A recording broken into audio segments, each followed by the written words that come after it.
Fala pessoal, meu nome é Rafael, vocês estão no canal Shadowbird Games.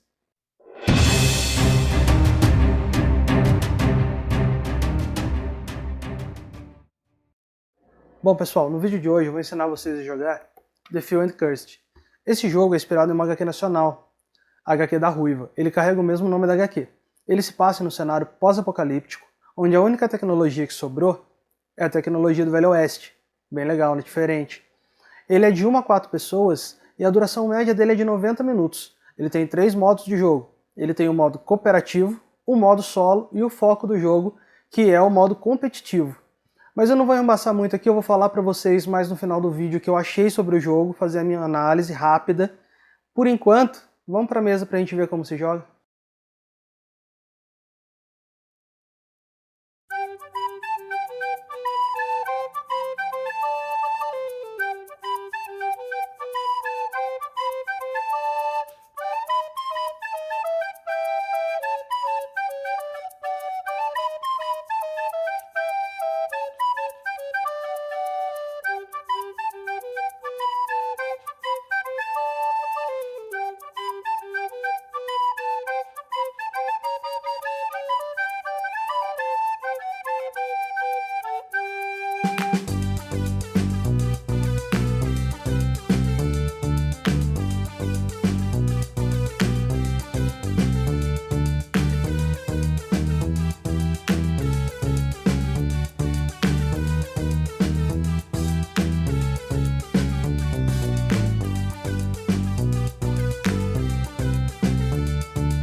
Bom pessoal, então a gente vai começar aqui. A gente vai escolher um personagem. A gente pega a dash referente a ele, no caso aqui eu escolhi a Ruiva. Você vai achar a carta do personagem. A carta tem duas faces, o lado amaldiçoado e o lado normal. Coloque ela no lugar designado. As cartas têm uma habilidade. Alguns são ações e outras são passivas. No caso da Ruiva, ela tem uma passiva e aqui a quantidade de munição que você pode gastar para causar dano. E você vai pegar o seu baralho, um baralho pré-montado. Vem com o nome do personagem. São 10 cartas. Tem um dos personagens, eu não vou lembrar o nome agora, que ele tem 8. Não está faltando carta no seu jogo, tá? São cartas a menos mesmo. Feito isso, você embaralha e coloca na posição do deck. Agora você vai escolher uma cor e pegar os cubos correspondentes a essa cor e colocá-los nos atributos conforme está indicado na ficha. No caso dela, 4 de vida, 2 de munição e 0 de maldição. Esses são os seus atributos iniciais. Feito isso, você vai pegar o limitador, um roxo e um preto. O preto para limitar a sua munição. Esse é o máximo de munição. Seu cubo não pode passar dali. E a mesma coisa na maldição, o cubo roxo. O último cubo, vai sobrar um cubinho vermelho, a gente vai colocar ele no 0, na trilha de fama.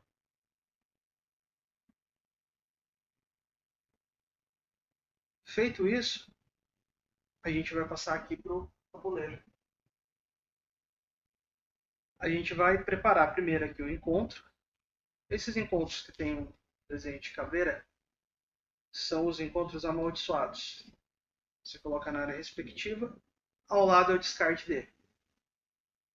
Da mesma forma, vai preparar os encontros comuns. Depois disso, a gente vai preparar os procurados genéricos.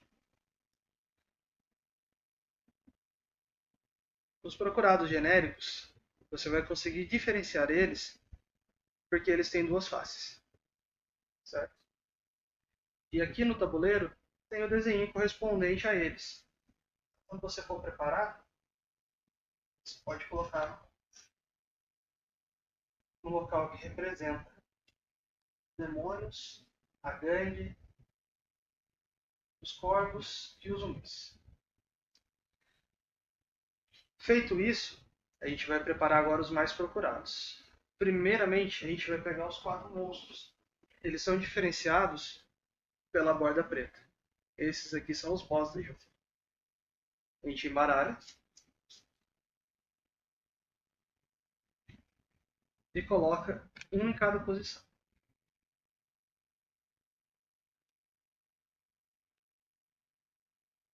Feito isso, nós vamos pegar as cartas de mais procurados, embaralhar e distribuir aleatoriamente nos 4 montes. A gente vai criar 4 montes de mais procurados.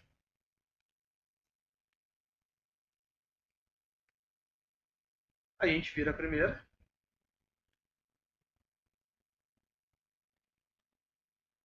Quando a gente derrotar todos os mais procurados do monte, por último vai ter um boss.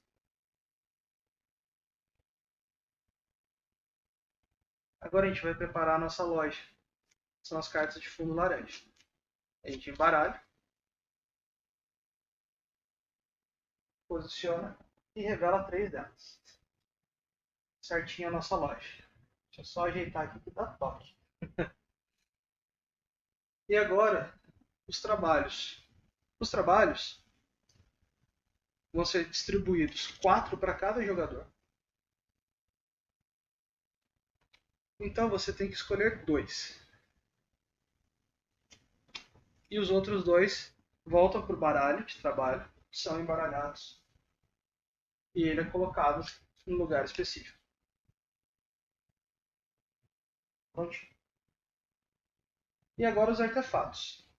Se a gente estiver jogando uma partida de 2 ou 3 jogadores, a gente vai usar apenas 2 em cada localização. São as 4 da ponta.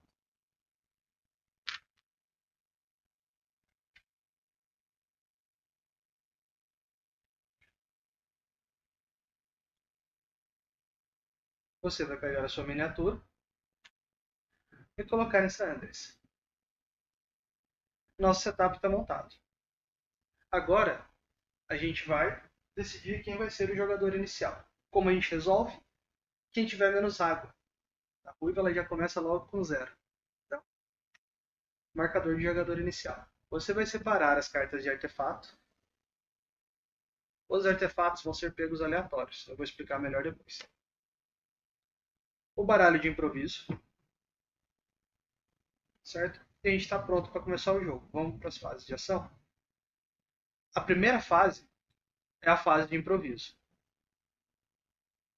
Nessa fase, você já vai estar com as suas 4 cartas iniciais. A gente começa com 4 cartas. Você vai pegar 2 cartas do topo do baralho de improviso. Escolhe uma delas e a outra descarta. No sentido horário, a partir do jogador inicial, todos os jogadores vão repetir essa ação. Feito a fase de improviso, a partir do jogador inicial a gente vai fazer os encontros. Se você estiver localizado em San Andreas, você pode visitar o mural de trabalho. Como essa ação funciona, você compra 2 cartas, escolhe uma delas e descarta a outra. Nessa fase você também pode vender trabalhos não concluídos. E se você sacar um trabalho repetido, que você já tenha concluído, você descarta e saca um novo. Não pode sacar trabalho repetido. Os trabalhos que a gente vende, a gente não ganha fama. mas a gente vai ganhar a quantidade de água indicada imediatamente. Essa é a nossa fase de trabalho. Os trabalhos são mantidos ocultos. A gente revela quando a gente conclui. A segunda parte, a segunda opção que você tem de encontro com Sandras é visitar a loja. A loja você pode adquirir qualquer item que esteja nela desde que você possa pagar. Não é limite de um, você pode comprar quantos quiser desde que possa pagar. A primeira vez que você vai na loja no turno, você pode descartar as 3 cartas que já estão no estoque para revelar novas 3 cartas. Você também pode comprar a carta do topo. Os equipamentos vão ficar na área específica, na dashboard do personagem. Equipamentos com o símbolo de uma arma representam uma mão. Você pode ter 2 deles. Esse símbolo aqui embaixo. Então você pode colocar um do lado do outro. Itens com 2 armas, ele já ocupa sozinho as 2 mãos. Geralmente são muito fortes. E a bolsa que você vai carregar, você pode ter 2. Ainda na loja, você pode aprimorar o seu personagem. Vou mostrar para vocês no manual que é mais fácil e vai ficar mais visível. Lembra que eu falei que vocês têm aqui um limite, tanto de maldição quanto munição? Você pode aumentar esse limite. Alguns trabalhos vão precisar que você tenha muitos pontos de maldição, além do seu limite. Então você tem que se aperfeiçoar. Na loja você pode comprar uma munição por 1 de água, aumentar o nível máximo da sua munição por 2 de água, com 3, aumentar o limite de maldição e com 4, a sua saúde. Ações livres também da mesma forma que os itens. Agora, se o seu personagem não estiver em Sandras, ele estiver em outro território, a gente vai ter 2 tipos de encontro. O primeiro são os encontros comuns. Você vai ver a região que você se encontra, deserto, ruína ou cânion, ler o efeito e resolvê-lo. Se você se encontra em um local amaldiçoado, são um total de 7 locais amaldiçoados. As 4 cidades na ponta são amaldiçoadas, onde estão os artefatos. E os locais onde tem uma aura saindo deles também são amaldiçoados. Então, nesse local, a gente vai fazer outro tipo de encontro, um encontro amaldiçoado. Ele também dá 3 opções. A diferença é que você pode escolher. E geralmente o custo dele é alto, mas você também tem a opção de desistir. Todos eles aqui têm uma condição. Para você não fazê-lo, mas você vai sofrer uma consequência. Alguns deles até dão um benefício, embora seja caro. Feita a fase de encontro, todos os jogadores no sentido horário, a partir do jogador inicial, vai começar a nossa fase de ação. Na nossa fase de ação, a primeira ação que a gente vai ter, pelo manual, vamos seguir a sequência, é uma ação livre, é de movimento. Como o movimento funciona? Seu personagem pode se deslocar através dos terrenos com uma linha, desde que ele pague um custo. Você vai gerar movimentos para que ele possa fazer esse percurso. Você pode continuar o seu movimento mesmo depois de fazer uma das ações que eu vou escrever para vocês a seguir. Você pode andar, fazer a sua ação e continuar o seu movimento desde que você tenha gerado recurso suficiente para isso, que você gere recurso suficiente para isso. Então essa ação é livre. Como funciona o movimento? Dentro do mapa, vocês vão encontrar locais com um símbolo verde. Esse símbolo na carta. Então, com essa carta, eu teria 1 de movimento. Com 2 delas, 2 de movimento. Alguns locais não basta o movimento. Quando o local tiver um movimento mais dano, o símbolo aqui do ataque do personagem, você precisa gastar o movimento mais um dano para passar por lá, sem sofrer dano. Se você quiser, você pode passar. Só que você sofre um dano se você não descartar uma carta de dano. Às vezes você quer acumular essa carta de dano para matar um monstro poderoso. Você pode usar apenas o movimento. A diferença é que você vai perder 1 de vida. E em outros locais, vão ter o símbolo de movimento e o símbolo de maldição, que é essa caveirinha aqui. Se vocês vão ver ela no mapa ao lado, o símbolo de movimento. ela não tem escolha, tá? Não pode descartar uma carta de maldição para evitar a maldição.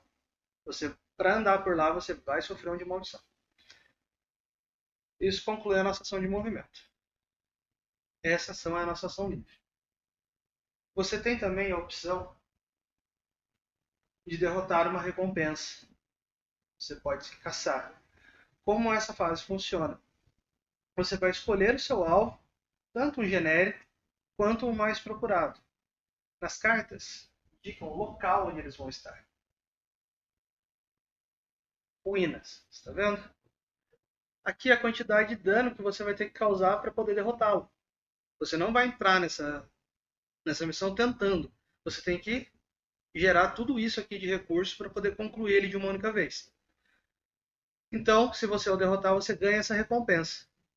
Ele dá fama e recupera sua maldição, no caso desse monstro. Os genéricos, eles ficam em todos os locais básicos. Tem um genérico no Canyon, um genérico no Amaldiçoado, um genérico no Deserto e um nas Ruínas. Eles são a bucha de canhão. Você não tem o que fazer nesse turno, você quer pegar um ponto de fama, está precisando de algo que é uma recompensa fácil, você pode bater nele 2 vezes. Você derrotou uma face, ele vira. Você derrota a outra face e volta ele. Você pode derrotar os dois lados. Essa é a diferença do genérico. Então, como eu mostrei para vocês, eles têm uma quantidade de dano a ser causado que vocês vão acumular com o símbolo aqui de dano. Somar também a força dos seus itens que você pode ativar uma vez por turno, a menos que sejam itens que gastem munição. Aí você pode gastar munição à vontade para causar dano, desde que você tenha munição. Da mesma forma, a carta da personagem. Então, esse símbolo já acrescenta um dano automaticamente. Os itens, alguns deles também. Esses itens, os dois que eu tenho na minha mão, eles têm um custo de munição para poder usar. Se não tiver esse símbolo da maldição, você vê apenas isso, você pode ativar ele uma vez por turno, para causar o dano que está descrito na carta. Tá? No caso dessa carta aqui, ó, ela daria 2. Depois disso, a gente pode fazer a ação de recuperar um artefato. Depois disso, não. Você vai fazer uma ação dessas por turno. Qual ação você preferir? Só que é uma vez só. Então, o primeiro exemplo que eu dei foi a da caçada, que você vai atrás de uma recompensa. Depois a gente tem aqui a do artefato. Se você terminar aqui um movimento no local que tem um artefato, antes de você sair daqui, você pode fazer uma ação de coletar. Você vai coletar um artefato aleatório e pegar a carta correspondente a esse artefato na pilha. Certo? Eles também contam ponto de fama no final, além de terem um dano e benefícios melhores que as cartas básicas do jogo. A gente tem a ação de roubar outro jogador. A ação de roubar outro jogador, como ela funciona? Se você estiver no mesmo espaço que outro jogador, como vocês estão vendo aqui, vocês podem declarar a ação de roubar. Você tem que ter o dobro de dano do que ele tem de vida. Então você gastou isso, o dobro do dano que ele tem de vida, você vai aumentar a sua maldição em 2 no seu tabuleiro de personagem. Além de aumentar esses 2 de maldição, você vai ganhar de fama e água um valor igual ao ponto de vida atual do oponente. E o jogador que foi roubado vai perder 1 de vida. A ação eu não achei muito interessante, nem me foquei muito nela. Seria mais só para sacanear mesmo, não para tirar aquela fama a hora que você não tiver nenhuma outra opção. Aí você também pode forçar um novo encontro. Uma ação, você fazer um encontro no local onde você está. Além daquele encontro que o jogo te dá no início da rodada, você pode fazer mais um. Então você vai pegar o encontro do local correspondente ou as 2 opções de trabalho ou loja em Santos. Você tem também a opção de acampar. Quando você acampa, você renova o seu baralho. Você vai pegar suas cartas do descarte, suas cartas que estão na mesa. As cartas da mesa, as cartas ativas, elas não contam como descarte. Elas só vão para o descarte no final do turno. Então, efeitos que usem carta do descarte Não vou usar essas cartas que a gente tem aqui. Vou descer mais para vocês verem melhor. Essas cartas são cartas ativas. As cartas de descarte vão estar apenas aqui na pilha de descarte. Certo? Então, se você descansou, você acampou, você vai renovar tudo que você gastou e montar o seu baralho. Com essa ação, quando seu baralho acaba, você reembaralhou por esse motivo, você não vai voltar para Sandras. Eu vou explicar melhor mais para frente. E a última opção que a gente tem, no caso da Ruiva, ela não tem essa ação. Mas algumas cartas têm uma ação deles que não é passiva como a da Ruiva. Então você tem que declarar usar aquela ação. Concluindo isso, a gente vai passar para a fase de limpeza. A fase de limpeza é quando você renova sua mão, até 4 cartas. Se você tiver 2 cartas na sua mão, você vai comprar mais 2. Você tem a opção de descartar também as cartas da sua mão nessa fase para comprar novas cartas. Se você não está gostando do combo que você tem, você pode trocar sua mão inteira. Se você por algum motivo acabar o turno com 5 cartas, você não descarta. Você continua com as cartas da sua mão. Mas se você descartar essa quinta carta, você já tem o seu limite. Você não vai continuar com 5. Você vai descartar ela toda. Como eu falei para vocês, se caso o baralho foi embaralhado sem o acampamento, por ter acabado e você não ter carta para renovar a sua mão, seu personagem automaticamente volta para Sandras. Depois disso, na fase de limpeza, quando vocês derrotarem as recompensas de mais procurados e revelarem um monstro, ou quando o primeiro jogador chegar no nível 21 aqui de fama, um monstro vai ser revelado. Esse monstro, na fase de limpeza, ele vai ser ativado. Como funcionam as ações do monstro? Ele vai nascer no local indicado. Todo turno, na fase de limpeza, ele vai andar em direção a Sandras. Ele vai fazer sempre o caminho mais curto. E se tiver um herói, no espaço que ele vai andar, esse herói vai sofrer 1 de dano. Tá? Ele vai escolher o caminho que tem um herói, desde que seja o caminho mais próximo. Mas ele vai sempre preferir o caminho que tem um herói para ele poder atacar. Se não tiver heróis no caminho, ele vai livremente. Se caso, na sua fase de movimento, você entrar numa área que tem um monstro e não for combatê-lo, ele automaticamente se move em direção a Sandras. Então, a gente passa aqui o marcador de primeiro jogador e a partida recomeça. As condições de vitória são as seguintes. Se caso todos os artefatos forem recolhidos, o jogo acaba. Lembrando que os jogadores só podem ter um artefato de cada. Então, se você coletou nessa região, você não pode coletar o outro dela. Outra forma de acabar é se o monstro chegar em Sandras. O jogo é encerrado.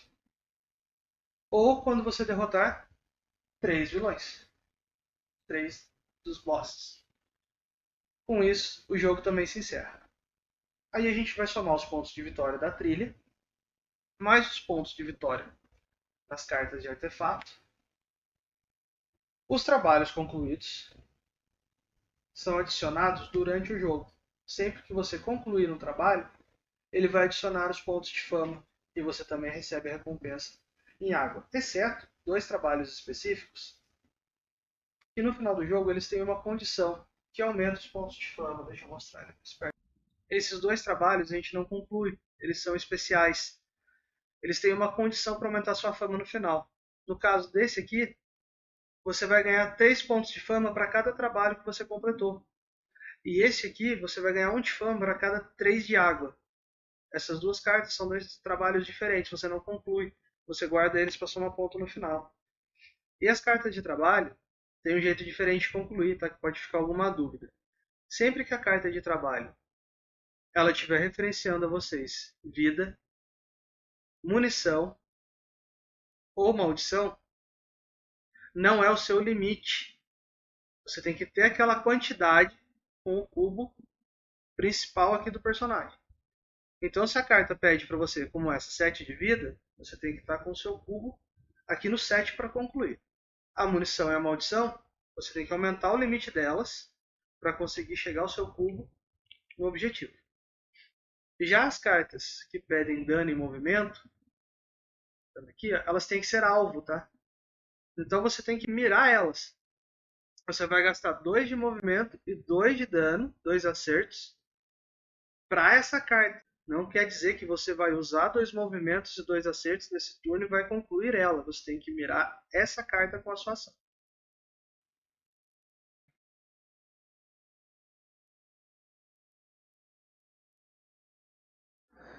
Bom, pessoal, então essas foram as regras. Só para eu complementar aqui a fase de encontro, eu não falei sobre encontro quando tem 2 pessoas no mesmo local. Se 2 jogadores estiverem compartilhando o mesmo espaço, quando o jogador revela um encontro, o efeito é para os 2, mas não vai revelar um encontro só. Continua revelando um para cada jogador. Só que, no caso, se você está dividindo espaço com alguém, você vai acabar fazendo encontro 2 vezes. A minha opinião sobre o jogo, a parte positiva dele, a gente jogou em 2 pessoas, a mecânica dele fica meio automática, então o jogo acaba ficando leve. Parece um jogo pesado, mas logo que você se adapta a ele, ele é leve, ele é bem repetitivo na parte mecânica dele. Mas em compensação, a variação de ações, variação de personagens, ou a parte de buildar o seu deck, ele faz o jogo ficar bem variado, não deixa ele ficar monótono para 2 pessoas. A gente não jogou cooperativo, mas a gente jogou esse competitivo que é o foco dele. Então eu realmente fiquei impressionado por 2 pessoas, o jogo rodou rápido e não foi aquele jogo travado. Teve bastante recurso para os 2 lados. Agora, negativo é o manual. O manual do jogo é muito confuso. Já tem errata, dá para vocês pegarem na internet, para poder tirar algumas dúvidas que a errata resolve para você simples. Mas lendo o manual, você pode interpretar de mais do que uma forma. Então, ponto negativo do jogo, o manual. A arte do jogo é linda. Ocupa bastante espaço na mesa, mas não é o primeiro jogo que ocupa tanto espaço assim. Então, para mim, o jogo tem uma nota muito boa. Eu avalio ele super bem. Preço, ele custa o mesmo valor do Res Arcana, só que ele tem um conteúdo bem mais significativo. Então, vale muito mesmo o valor do jogo. Recomendo. Jogão, bonito, mecânica boa, boa rejogabilidade, embora como a maioria dos jogos competitivos, você não tenha uma variação de cenário, história o tempo todo. Você vai mudar mais as suas ações. Mas isso é uma coisa normal, né, dos competitivos em sua maioria. Mas é isso, gente, essa é a minha opinião do jogo. Recomendo forte mesmo. Tô gostando muito dele. Bom, pessoal, se gostaram desse jogão, dá um curtir, se inscreve aqui do lado, dá uma força. Valeu!